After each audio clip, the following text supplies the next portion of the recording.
So, good afternoon to all. And in this session, we will be discussing about Topsis method. But before going to that, I will address few issues of type of frequently asked questions. First issue is what are the methods to assign the weights other than AHP? The second issue is why so many algorithms and which is best and which I should select for my application. And the third issue is why coefficients or multipliers are there in algorithms like VCAR or generalized that particular gradation analysis. So for this type of methods, yesterday we have discussed that for in VCAR method, basically we use one coefficient, that is V. Then why this type of coefficients are there in the algorithms? So I will be first discussing about these issues, and then we will move towards this Topsis method. Basically, of course, since in this particular webinar series we are discussing on how to basically assign the weights in basically different subjective manner, objective manner, and in automatic way. So here I will just mention few methods other than AHP methods which can be used to assign the weights to those particular criteria. The first category here is the subjective methods. Basically, the weights methods of assigning weights are categorized in two types. One is a subjective method and another is an objective method. Subjective methods means those based on the judgments. So we provide based on our judgment we decide the weights. Whereas the objective methods here, those are data based. It means that from the data itself the weights are decided. We don't have to make any judgment in that particular case. So what are subjective methods? So first method, for example, is a ratio method, which is a very simple method. What is the ratio method? In ratio methods, the ranks are assigned to the criteria according to their importance. The least important criteria is assigned a value 10. It means that, for example,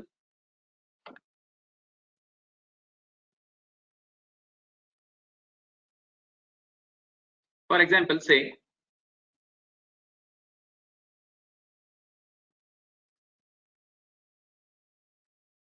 suppose we have three criteria A, B, C, right? And three attributes, and we have to now assign the weights to the attributes. Then the least important attribute will be assigned value 10. For example, suppose B is a least important attribute, so I will assign value 10. And then based on our judgment, we assign the this particular weights to the other attributes. Then if I feel yes, this is 3 times more important, then I will keep 30. If I feel here this is 5 times important, then I will write 50. And then what I will do, I will simply normalize it. Take a sum, then divide each value by its sum, then you will get normalized value. Ultimately, the weight sum of all weights will be equal to 1. So this is a simple method, that is the ratio method. Another method is the Delphi method. What is this Delphi method? This method assumes that the group judgments are more accurate than the individual judgments. Okay. So in this method, questionnaires are prepared to the experts of the group. And what we do here, that after every round, group facilitator provides the summary of experts' opinion, right? And then based on this particular summary, the group members will revise their judgment, right? And then the process brings the members towards the correct answer. So this is how basically we use the Delphi method for this particular subjective weight assignment. And then we go for another method, that is digital logic method. What is this digital logic method? This is also a simple method. This is just like AHP, but as in case of AHP, what we have done, that we have actually prepared a pairwise importance matrix, and then we assign the relative importance to each particular criteria with respect to the another criteria. So I think you can recall it. So here let us consider, for example, here also in case of the digital logic method also, we are preparing this type of relative importance matrix, but here we don't actually assign the values of that importance, but we simply assign yes or no. For example, suppose that again we have three criteria, so three attributes, suppose A, B, C, and here, okay, I will again compare here because this is pairwise comparison. So I will compare these three attributes with the three attributes, and then what I will ask, okay, is B important than A? Answer would be either yes or no. Suppose my answer is yes, so I will write yes. I will say that is C important than A? I may say no. Okay, right. Like this way I will do for all these particular attributes, and I will simply count. Yes is called as positive decision, no is called as negative decision. I will simply then, for every particular attribute, I will find out how many positive decisions are there. Now this positive decision divided by total number of decisions, that is nothing but the weight for that particular attribute. So this is how basically digital logic method is used to assign the weights. Another category which is the objective methods. In case of objective methods, we need not required to make any judgment, just like in this particular previous cases. AHP also comes under the category of subjective method. So in objective method, we will discuss.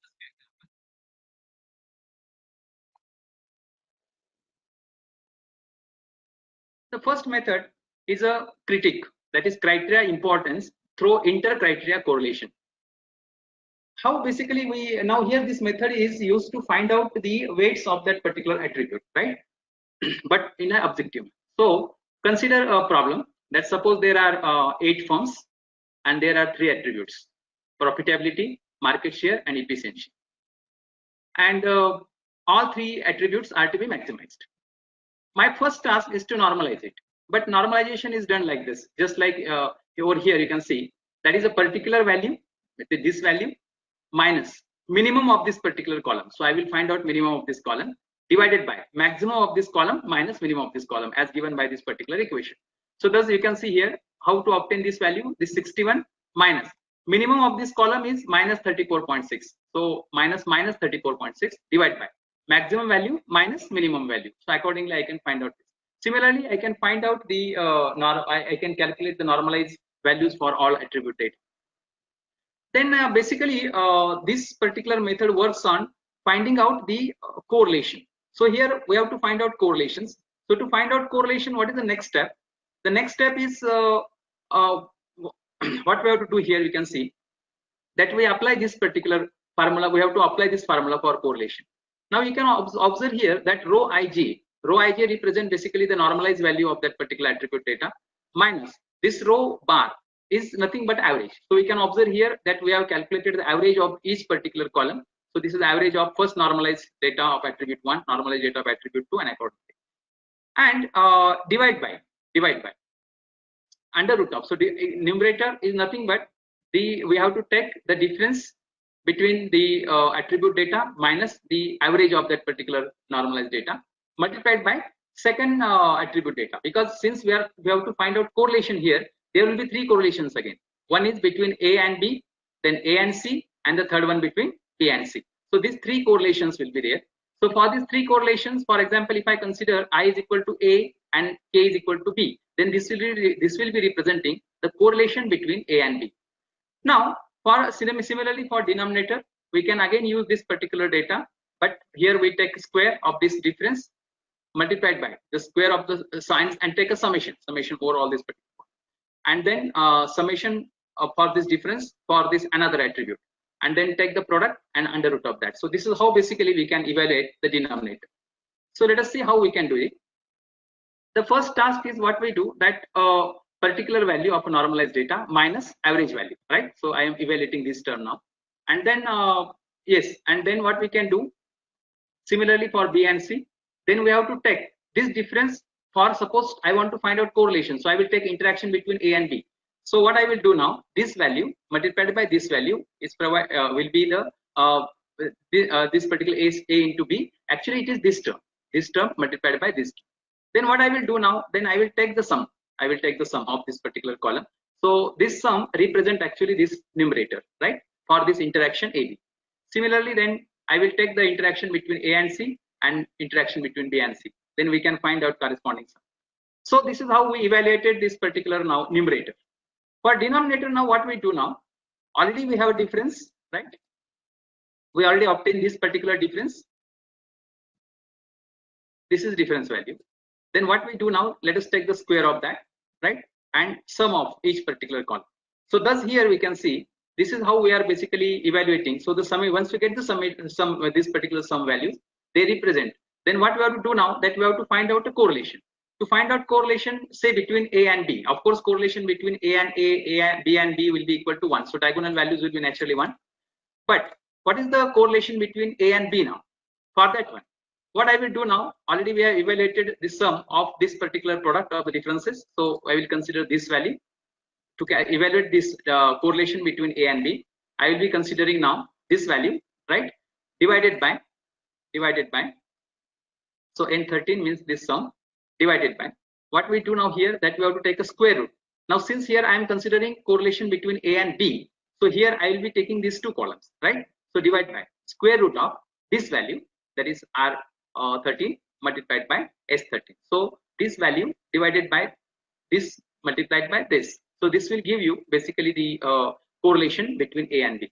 Similarly, for correlation between A and C, we can consider now, since it is correlation between A and C, so I will be considering numerator as this value, and denominator will be, since it is between A and C, the product of this multiplied by this. So if I do this, then I can find out correlation between A and C. In similar manner, now I can prepare the correlation table.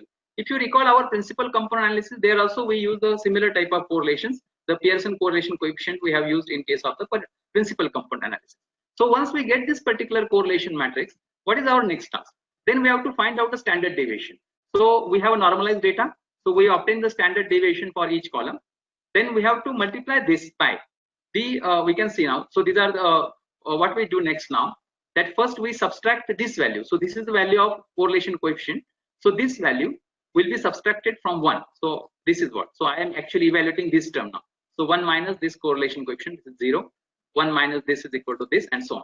So accordingly, then I can find out this particular term for every these three particular attributes. What next we have to do now? We can see here that we take a sum, right? We take a sum for this particular every row, and then this is to be multiplied by standard deviation. So this sum, we have standard deviation for the first attribute. So this sum will be multiplied by the standard deviation. Similarly, this sum multiplied by the standard deviation accordingly, and then we find out the sum of this particular product of this standard deviation into 1 minus this correlation coefficient. Once we get this value, the next task is that this every value is to be divided by the sum. So I will divide this by this, divided, sorry, 0.519 divided by 2.565 to get 0.202. So 0.202 is the weight of first attribute. Then this value divided by this, that will be the weight of second attribute, and so on. So this is how basically the critic method is used to evaluate the weights in objective manner to those particular criteria. So this is first one, that is the critic method. Another method is the standard deviation method. What we do in case of standard deviation, so already for these particular attributes we calculated standard deviation in this particular critic method. So we use the same standard deviations here.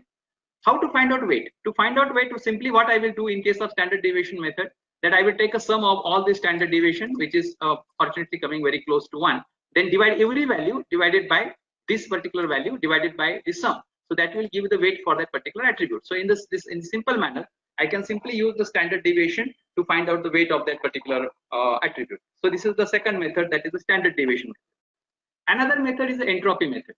What we do in case of an entropy method, you can see over here the we find out this first value of entropy using this particular formula.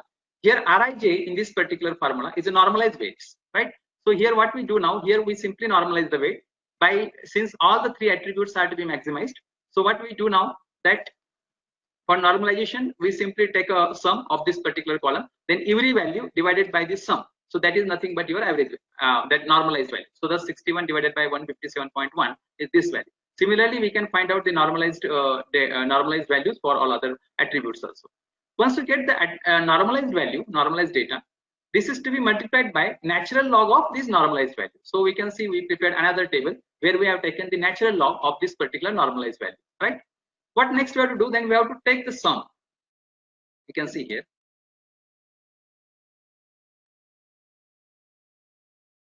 So these are the natural log of this normalized value. Then we have to take a product of the normalized values minus natural log of normalized values. So this is what is taken in this particular table. Then here, once we do that, next task is we have to find out the sum, right? So we have to find out the sum of all these three particular column. We can do it like this, and then this is to be divided by, to find out E actually, this is to be divided by the natural log of M. So we can divide this by natural log of M, where M is actually here number of alternatives. In this particular case, the number of alternatives 8. So I can divide it by natural log of 8. So minus of this value, right? Minus of this particular O13 value, that is nothing but this term, that is the summation of this one, and divided by the natural log of 8. So we find out this in this way. Particularly, we can find out the values of entropies. Once we get these values, next we have to find out 1 minus Ej, right? So we can find out 1 minus Ej from this table, and then to find out weights, take the sum of this particular row, that is 1 minus Ej as given by this particular equation, and then divide every value by this particular sum to find out the weights. So this is how we can find out the weights in case of an entropy method. So this way now we can see that different methods are there. Many methods are here. I have just demonstrated quickly that how we can use this type of methods to determine the weights. You can determine the weights either in a subjective way, or so we can use subjective methods, or you can use the objective methods depending upon situation. Now yes, we will be discussing about the before that. Now we will discuss about second issue, that is what about the selection of the algorithms. Now basically if you see MCDM methods we have learned so far in this particular workshop had already proven their effectiveness to solve many real life complex situations problems. However, pertaining to no free lunch theorem, we know that no algorithm is best suited to solve all classes of problems, and thus a particular algorithm is suitable to solve a particular class of problem. For example, as we have discussed in case of objective methods of weight assignment, we have studied the two methods, the critic method and the entropy method. Now you can see actually in critic method, if you observe here that the last two values of attribute profitability, that is those were actually minus 6.1 and minus 34.6. But you can observe here that suppose, in fact here I have considered those values as a positive while explaining that particular entropy method. But now suppose if I have used the same values here, then suppose if I use minus 6.1 and minus 34.6, then what would have happened?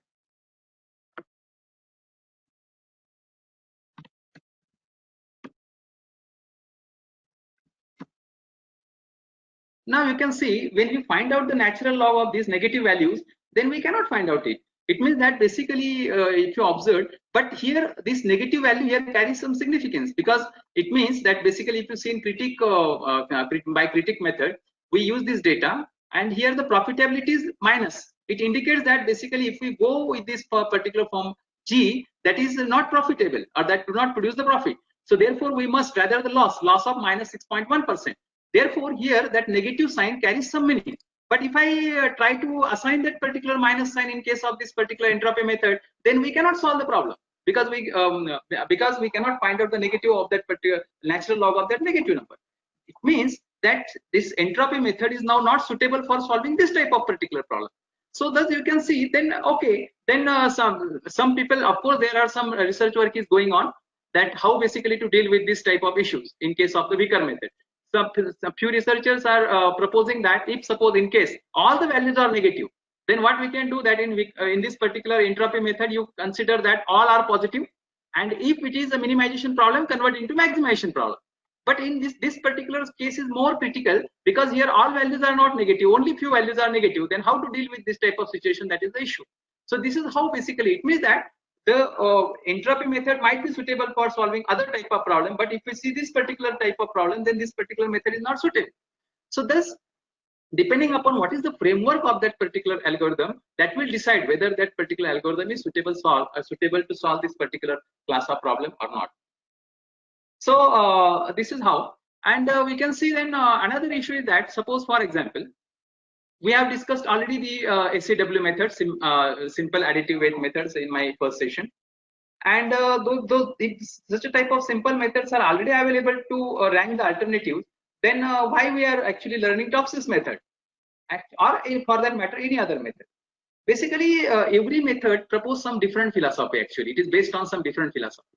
So if you can recall, in the SAW method we have normalized the attributes by assigning 1 to the base solution, right, and all other values were made less than 1. It means that we have evaluated all solution with respect to the best solution only, right, because we consider the reference as the best solution, and or we can say in other way, we are considering only positive or good characteristics of the solution. But here we are not considering what are the bad characteristics of that particular solution, right? This is something like a person may have many good characteristics, but also if he has many bad characteristics also, then are you going to select him? This is the question. So thus basically in Topsis method, this based on the philosophy that it considered both these particular characteristics. It considers good characteristics of the solution also as well as bad characteristics of the solution also. So it means that basically the philosophy of making the decision itself is different. The philosophy of making decision in case of the SAW method is that it will go only with the best solution. It means that it will look after only the positive, we can say these positive features of that particular solution and not any negative feature of the solution. But in case of TOPSIS, we focus on both these particular aspects, right? So thus here the compromise based solution in case of TOPSIS method is obtained which not only close to the positive ideal solution, or we can say the best solution, but we want that it should also be far away from the negative ideal solution, that is worst solution. So this is the difference in philosophy of these two particular methods. Naturally, because of the different philosophies, there is a very high chance that the ranking proposed by these two methods might be different, right? But obviously, the understanding the philosophical difference between these type of methods will certainly help us to choose appropriate method. And besides that, there are various methods are available in the literature, like exploratory landscape analysis, hyper heuristic, or we can say even this cluster analysis to evaluate the performance of algorithms. And this type of methods will definitely help us to choose the appropriate algorithm. So this is what I discussed about the second issue, that why so many algorithms are there. Basically, all these algorithms are based on the different philosophies. And then once we understand the philosophy properly, then that definitely helps us to choose the appropriate algorithm. Now let us go for. Okay, this is, I think, the third issue we will be discussing now. That what is this? What is significance? What is the significance of assigning the different type of coefficients or the multipliers, right? In case of different type of algorithms. For example, in case of Vickers method, right? We use the in case of Vickers method, we use some coefficient V. Similarly, in relational analysis, we use that particular relational coefficient.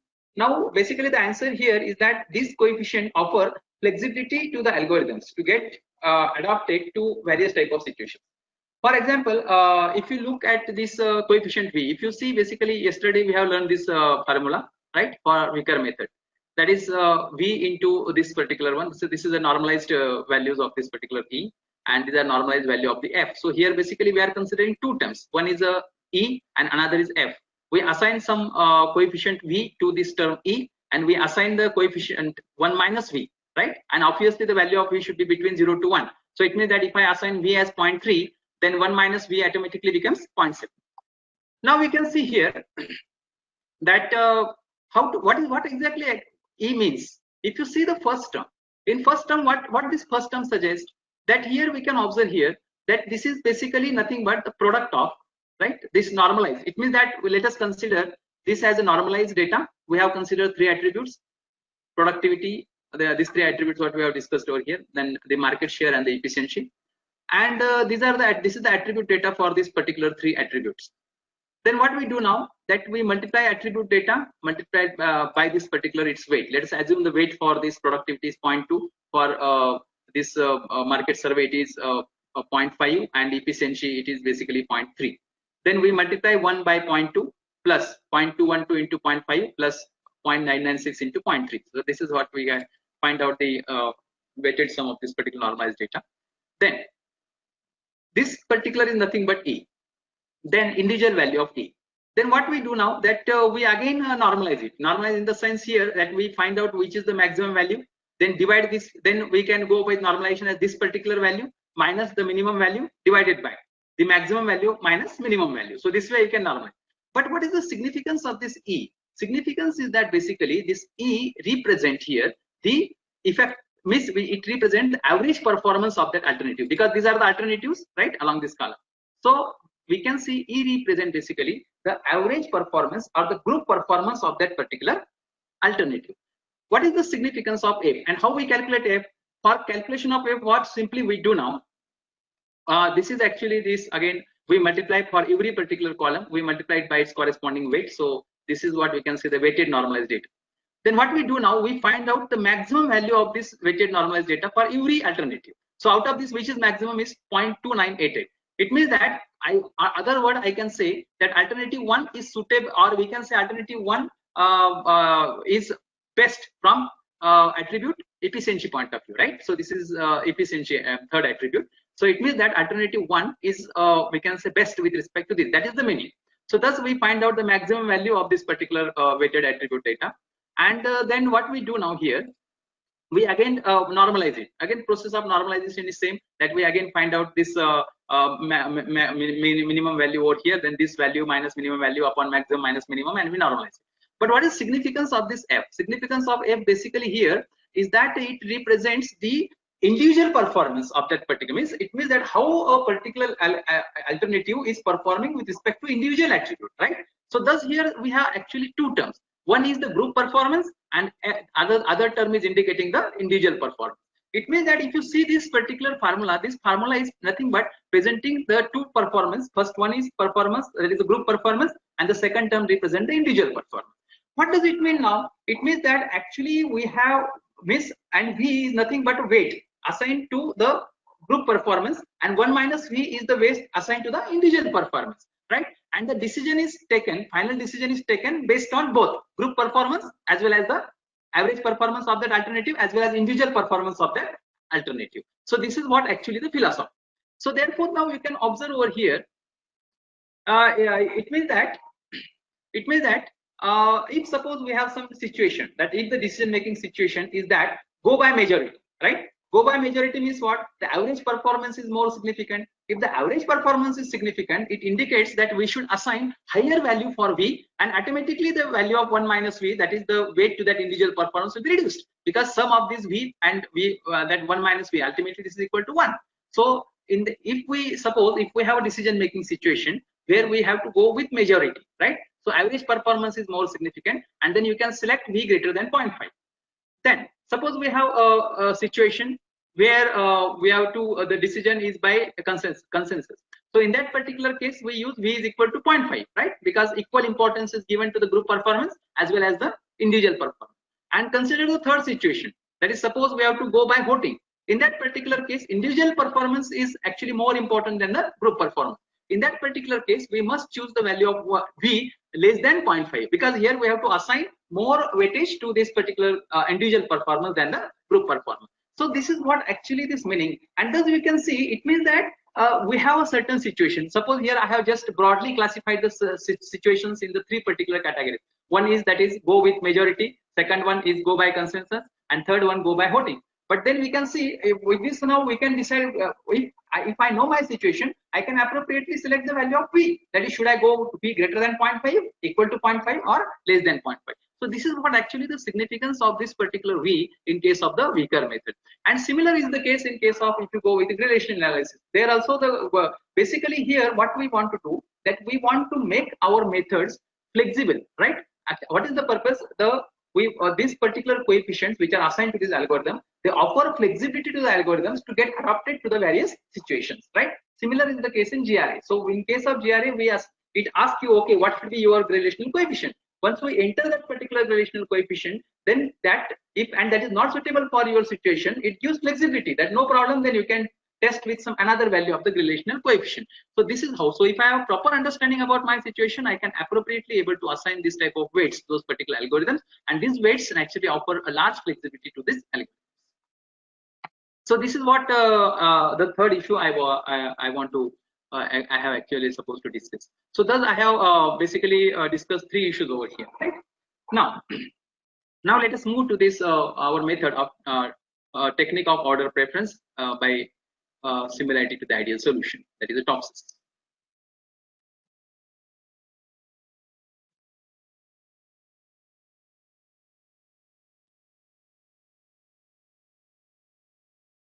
Yes.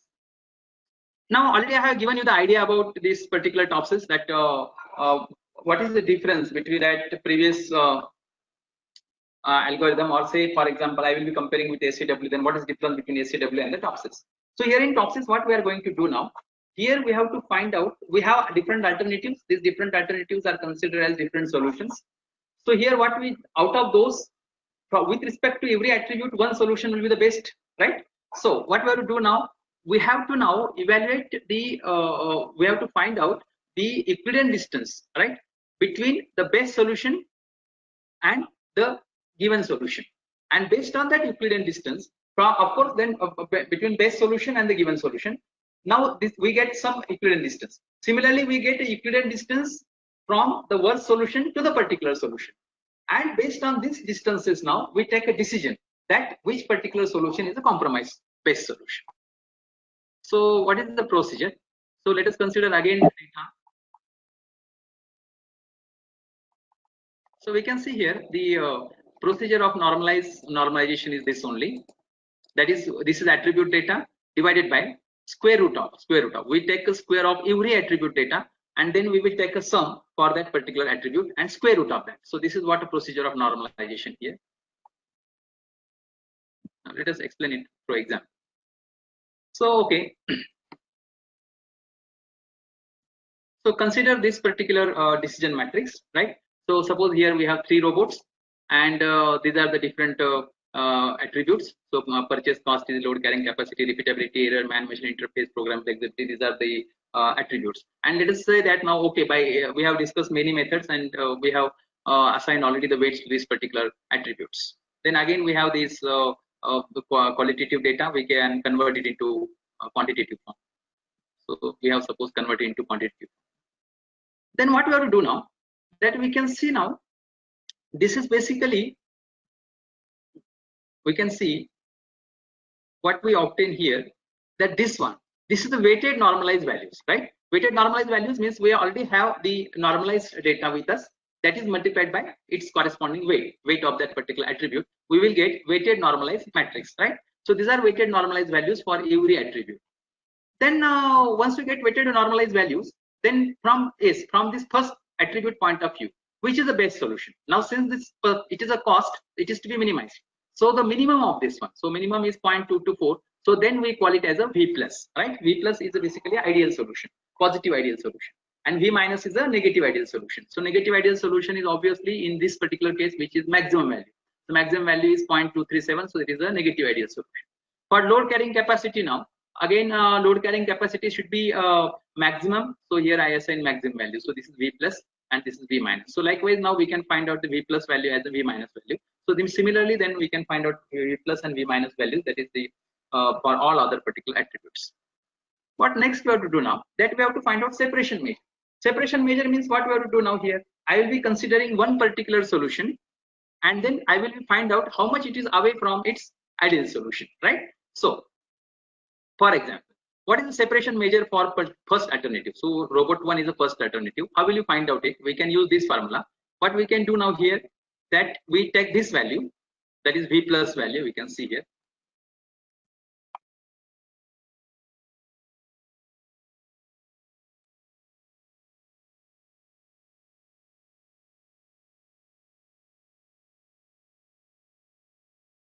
Okay. So we can see here that we have to find out now this is a separation measure, or we can say it is Euclidean distance. So what we do here, that Vij, suppose Vij here is 0.230, right? Minus Vi plus. So we are considering first attribute, so it is 0.230 minus 0.224, right? Then we take a square of that, right? We take a square of that.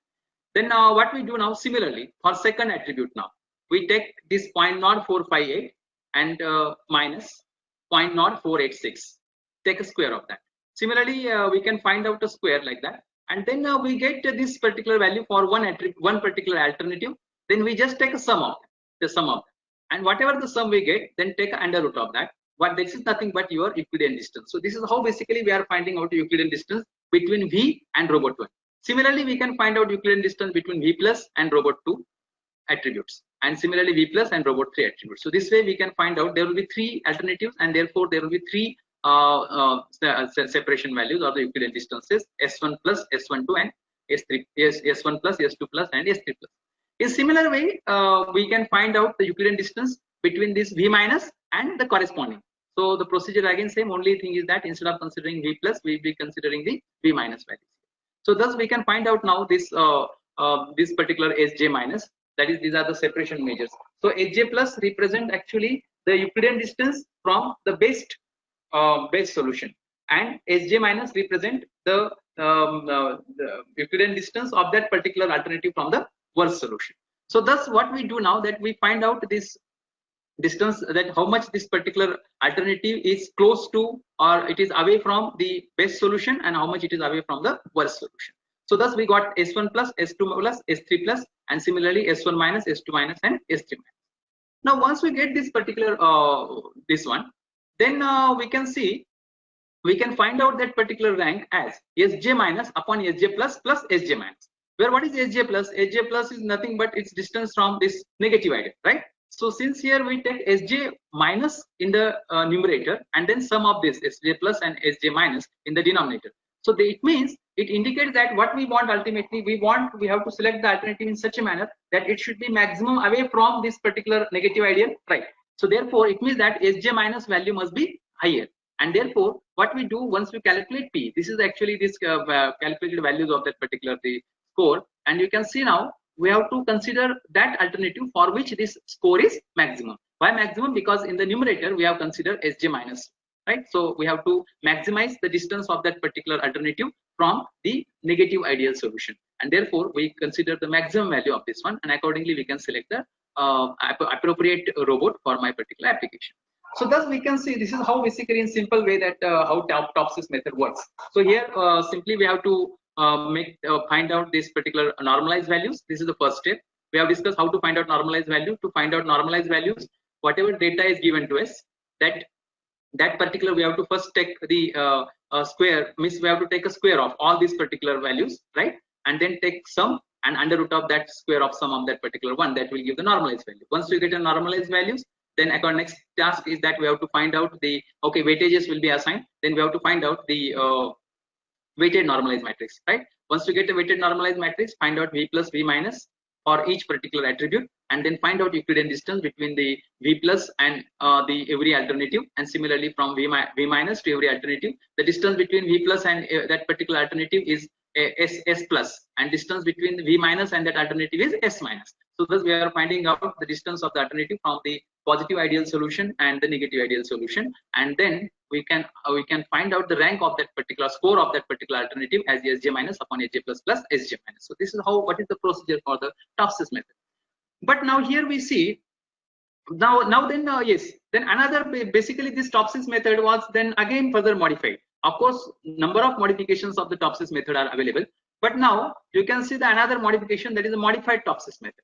Now, what is the difference between this Topsis method and modified Topsis method, and why we need to modify? This is also we can see we are dealing with another issue, that why basically if one algorithm is developed, why researchers are developing another algorithm. The researchers are developing another algorithm because they want to eliminate the drawback of this previous algorithm, or they want to propose a philosophy which may be actually in line with the philosophy of this previous algorithm, but it will be more strengthening that particular algorithm, or that will make the algorithm more robust.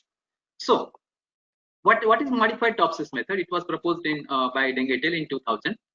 So here they identified some basic flaw in this particular original Topsis method. What is this? What is that particular flaw?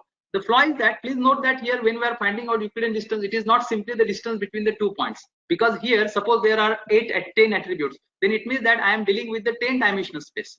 So therefore what happens now, what actually is done in Topsis method, if you recall, that we have obtained the weighted normalized matrix first, right?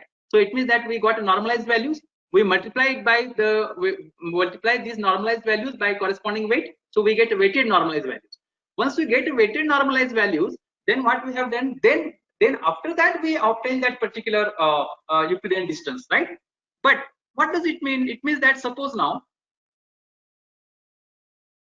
that we have some particular point over here, right? So this is the suppose negative best, and this is positive best. That suppose we have the this particular, and our solution is somewhere over here. Please note that it is not in a 2-dimensional space, it is in n-dimensional space.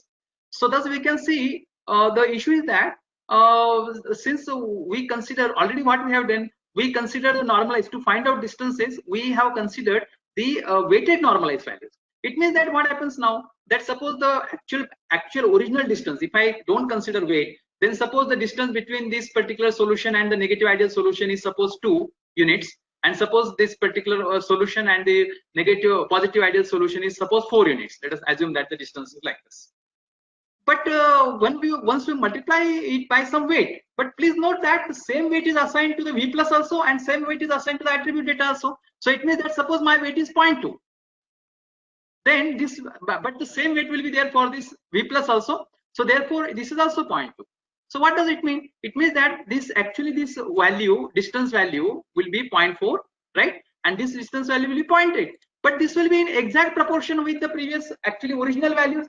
It means that actually what they identified the basic flaw, that here how we are then considering the weights over here, because already we have assigned some weights to those particular attributes, but in fact it is observed that these weights are meaningless, because when we are actually finding out the distance between this weighted normalized matrix, the distance between the weighted normalized values and the corresponding values of the this best values, right, best values which are also weighted normalized values, then it means that it will nullify the effect of weight, because that is what a flaw.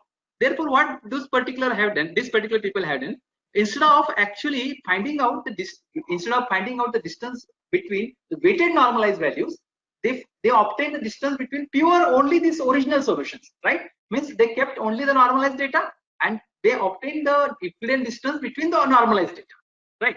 And once you first get the distance between normalized data, and after getting the distance, then multiply it by the weight. So this is what actually the difference between, or that is what a philosophical difference between the original Topsis method and the modified Topsis method. I hope you are getting my point. So in original Topsis method, we obtain the weighted normalized matrix and then we find out Euclidean distance, right? So probably this particular approach may not have taken into account basically much the effect of those particular weights. So to eliminate this particular flaw, what this what Deng et al. In modified Topsis have made the corrections, that they consider the particularly the Euclidean distance between the only between these normalized values, and once we get the Euclidean distance, then multiplied by the weight. So that is what the difference actually. So that is what is mentioned over here. You can see here in case of the modified Topsis method, what we do, we find out R plus and R minus and not V plus and V minus. That is what the difference. R plus and R minus means actually we are only finding out the positive ideal solution and negative ideal solution from the normalized data only and not from the weighted normalized data. And once we do that, then actually the formula for distance will also be changed. What they have done now, once we get the equivalent distance based on this, then it will be multiplied by the value of weight. So this is what actually the difference they made, and accordingly then we can expect that yes, the solutions which are obtained by modified Topsis may be more meaningful than those obtained by the original Topsis method. So this is but please note that do not actually, it means that because of this, that the significance of the original method is not reduced, right? Because that is the original concept. Okay, there might be some flaws, but then researchers can identify those flaws, and accordingly they will improve that particular algorithm. Further, we can say another criticism on this particular Topsis method is that what about that, because we can see this is one criticism, this was one criticism, that here we basically the effect of this weight might not be considered in that particular Topsis method, because we find out the equivalent distance between the weighted normalized values. Another criticism is that suppose we have particularly, suppose this is our actual value, and this is suppose a positive ideal, and suppose this is a negative ideal, right? Then is it possible, because here our assumption is that if a particular solution is close to the ideal solution, it means that we assume that it must be away from the negative ideal solution. If it is close to the positive ideal solution, it means it must be away from the negative ideal solution. But when we deal with this type of n-dimensional space, then this may not be true. It means that a particular solution may be close to the positive ideal solution and may be equally close to the negative ideal solution also. Then the question is that in that case, how will you deal it? Because actually here the actually important point over here is that if you recall over here, the formula to obtain this particular rank, or we can say this score, is Sj minus upon Hj plus plus Hj minus. Now suppose instead of considering Hj minus in the numerator, if I put Sj plus, suppose in the numerator I put Sj plus upon Sj plus plus Sj minus, right? So denominator is same, Sj plus. Suppose yes, so suppose the denominator is again Hj plus plus Hj minus, then will the ranking be same? So that is again, that was the question. Now usually we think that yes, it should be there, because if a particular solution, that doesn't matter. Only thing is that somebody may think that here we are considering the maximum value, right? So whatever is the maximum value, maximum score, that will be considered as the best solution. And here we may consider, because since in numerator we are considering the Sj plus, so it means that it must be closer to the ideal solution. So it means that only thing is that in that particular case, whatever the values we obtain as a score, then we have to consider a minimum of that. So that seems to be logical. But the issue is that this is not a fact. This is not a fact. It means that if I consider the score by this particular formula, in some applications it may observe that the score obtained by this particular, we may obtain by score by this one, but the rank may be different. This is because it may happen that a particular solution may be closer to the negative ideal and may be closer to the positive ideal also. Then in that particular case, how can you judge it, or how you can find out the score? So this is the another thing. So in that particular case, what we can do in that particular case, what we can do, some researchers have tried to we can find out, say, a kind of thing that a compromise, what should be the compromise solution. Compromise solution is purely we will not go by Sj plus, or purely we will not go by Hj plus, but rather we will find out how much proportion of Hj plus we should take and how much proportion of Hj minus we should take. So this is another philosophy. But in that particular case, then it is again a kind of optimization, another kind of optimization problem, wherein we are considering basically the values of the, or we can say considering the negative ideal solution, the distance from the negative ideal solution, for example, may be considered just like objective as a cost, right? And the distance from the positive ideal solution may be considered as, say, objective as a profit. So thus it means that basically now this we convert it into a bi-dimension, bi-objective problem. That is, we have to minimize the cost and we have to minimize the profit, because ultimately then we have to find out such a particular value, or such a weights, or such a coefficients of Hj minus and Hj plus. Those will actually truly provide you the correct score of that particular alternative. So this is how basically this is what a Topsis method, and these are what issues associated with, and how basically the researchers are trying to modify this particular type of method. So this is what I just tried to cover in this particular lecture. Now 5 to 10 minutes are left. So now I request participants to ask the questions. I think I have tried to cover most of these particular doubts in the doubts of participants. Okay, sir.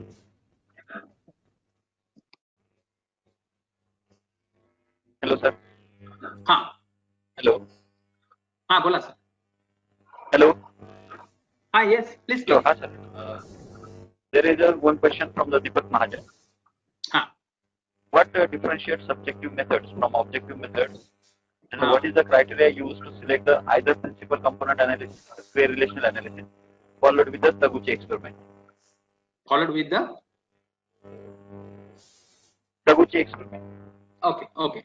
Now here the first, I think the first part of the question is what is difference between subjective methods and objective methods. As already I mentioned, in case of a subjective methods, they are based on our judgment, right? For example, in case of the AHP method, what we do in case of AHP method? In case of AHP method, basically here we prepare a pairwise comparison matrix, and we, based on our judgment, we give the relative importance, right? So this is what actually this particular method is based on our judgment. Similarly, if I go with the ratio method, in ratio method, what we do, we assign this value 10 to the particular criteria which is least important, and thereafter the remaining criteria assign the values in the multiples of 10. So this means that, but again that is based on our judgment. So basically the subjective methods, they are based on our judgment, whereas objective methods, they are not based on our judgment, but objective data will provide you the weight based on the data, as we have discussed in case of an entropy method or in case of a critic method. In this particular method, I never made any judgment over there, right? But this is purely by this looking at the data, or by analysis of that particular data, your particular algorithm is able to determine the weights. This is the first part of that. Second part of your question is that what about this relational analysis and principal component analysis, right? So basically, we normally people try to I think this is your question is related to the multi-objective Taguchi method, right? So for multi-objective Taguchi method, in integration with that gray relation analysis, this is a very commonly used method now. But now you can see here what is the difference. In this particular, one is a priori approach, another is a posteriori approach. Prairie approach means what? Here in Prairie approach means in relational plus Taguchi is a Prairie approach, wherein we are relational analysis will help you to find out weight. But finally, what we do now, you multiply by those ASN ratio by those particular weights to find out this final ASN, a single ASN ratio, right? And based on that ASN ratio, now you can make a judgment. Finally, you can find out which is the optimum solution. But now, in case of principal component analysis is a posterior method. Posterior method means what? Basically here, the weights are coming out of that particular data itself, and those weights are implicitly, although they may not be explicit, but they are implicit, their weights are obtained, and those weights are then used to find out that particular optimal solution. So that is the difference between this particular relation analysis plus Taguchi and the principal component. That's why principal component analysis method is most suitable for finding out this multi-objective type of the problem, rather than going for the relation analysis along with Taguchi. Okay, thank you, sir. Next question is from the Rushikesh Sonar. He actually making request, kindly share the PPT. Okay. Okay. Yes. Well, actually, we will be going to share with this particular. I will share you this PPT to all of you once our program is over. Okay. After that, link for the YouTube video will be provided after this session is over. You will communicate it through the email.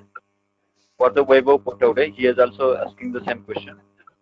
Next question by the Dharam Ranka. Thank you, sir. Very well explained, sir. Can you share the name of the reference books to refer the MCDM techniques in details? Which are the latest MCDM techniques?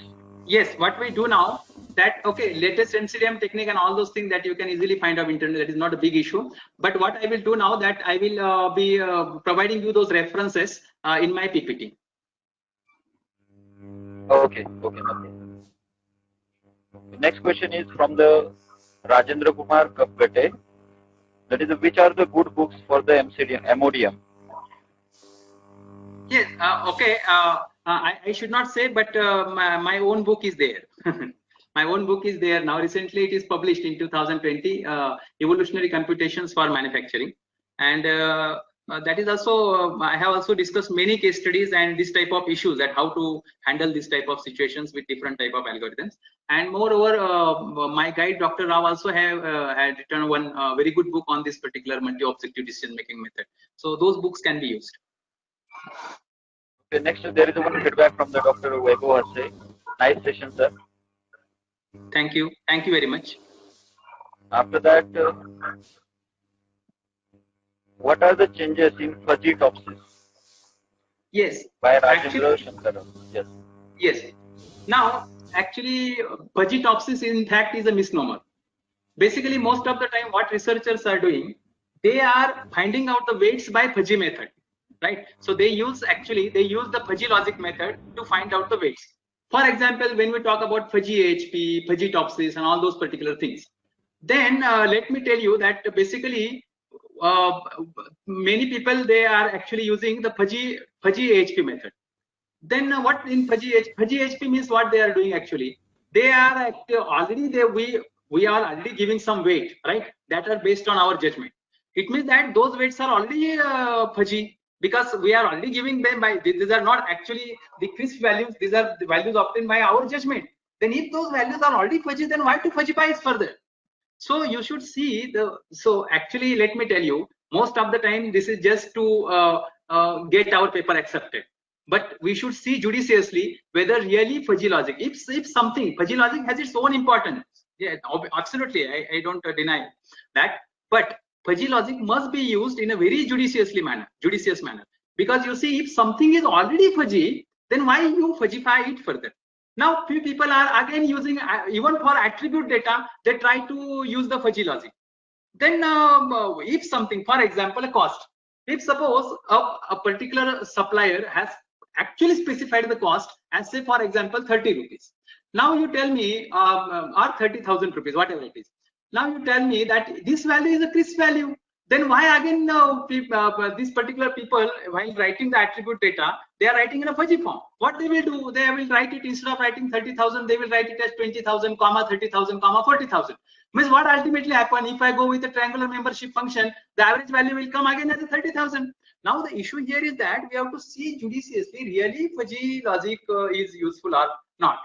Fuzzy logic is actually really appropriate for that particular type of situation or not. If your situation, yes, if you feel something uncertain or the data is uncertain, whatever you have collected, then no problem, then no issue, then you can use appropriately the fuzzy logic in order to convert that fuzzy data into crisp value, corresponding crisp value, because this method usually works with those particular crisp values. Next question is Dr. Vedo. Can we think other distance metric other than the Euclidean impropsis? I'm not able to hear you actually. Can we think of other distance metric other Can than we think of? Euclidean impropsis? Yeah, of course. Yes. See, basically, see, whenever we have to find out ultimately Euclidean distance. That's all. Now, even for Euclidean distance, also some people take a normalized Euclidean distance or this type of thing. That can be done, no problem. But while doing so, we have to first ensure that whether we are losing the beauty of that particular algorithm or not, because that is very essential. This is very essential. We should not lose. Otherwise, if you are hampering the main philosophy of that algorithm, then I don't expect that you will get a better results. Next question is from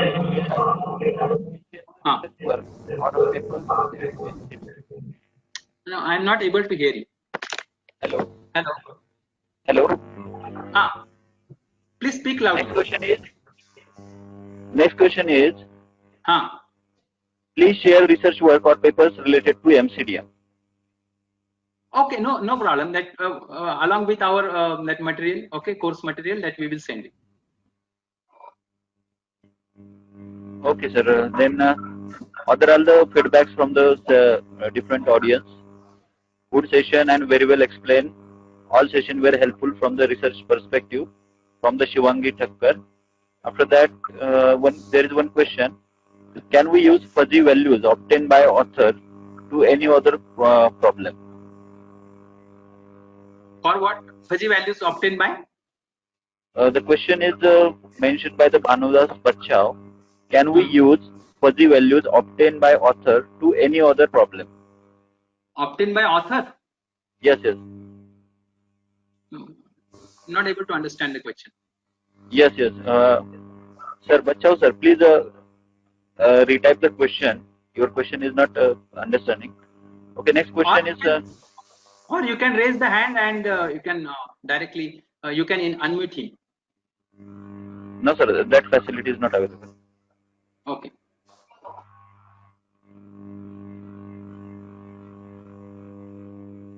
Please read the next example. Yes. The next reply from the Bhanudas Bachchao is example. Rao and Patel derive fuzzy values for the judgment. So we can use that particular fuzzy values for the another problem. Yes, actually, yes, okay. So in that particular paper, what they have done, that they have used that actually they have used fuzzy logic, but the fuzzy logic is used to actually find out there is. So what only we have to do in that particular case, we have taken that. I have shown you that. I will just go through my slide so that I can explain it.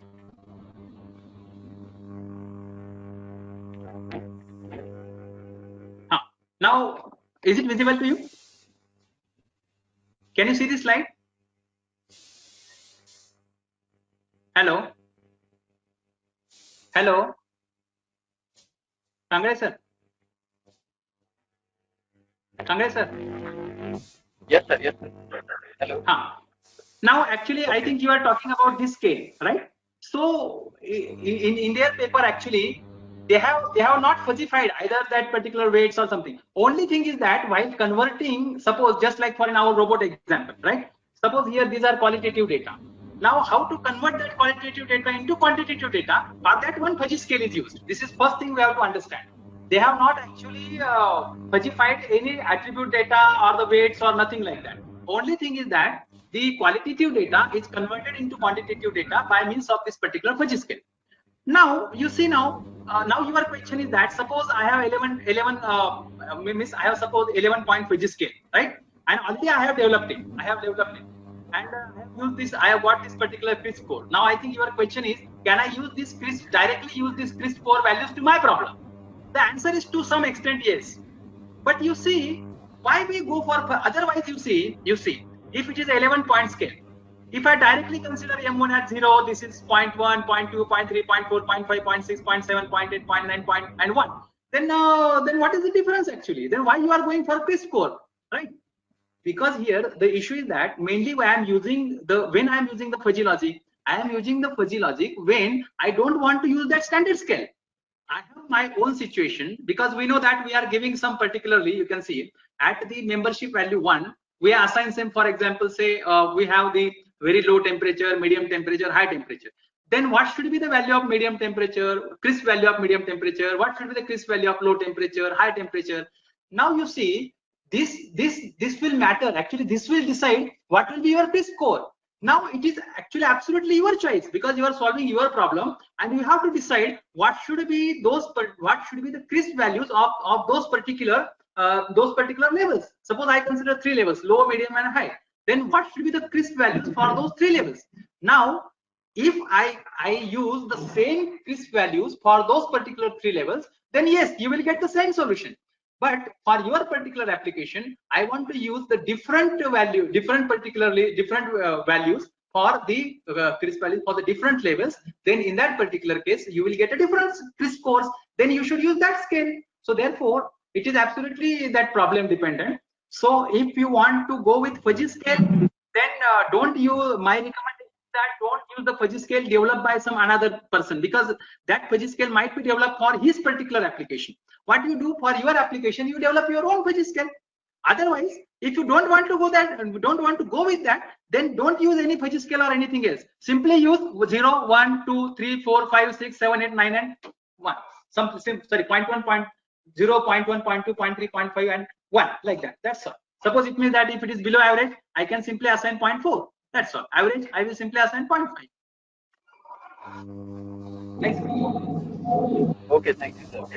Next one is from the Vaibhav Kothawade. That is, where is the book available by Pawar Sharma? So it is available online. Yes, it is available online. You can simply type evolutionary computations for manufacturing. Okay, so there are some feedbacks. Very good session. Thank you, sir. Nice session. Thank you very much. Thank you for organizing such webinar. Good for beginners who wish to work on optimization, by Dr. Amol Darby. Okay. Thank you, Amol. So there are some few announcements for the participants. After this session is over, you will receive one particular mail for the feedback. When you enter the feedback or give the feedback, after that you will receive the e-certificate of this webinar series. So fill the feedback, and only after that you will receive the certificate. Okay, and a YouTube link will be shared shortly. So if you have any question. So I think questions are over now. Okay. So thank you very much. Thank you very much to all for participating in this particular webinar series, and I hope you must have enjoyed it. Thank you. Okay, thank you all participants for participation. Thank you, sir.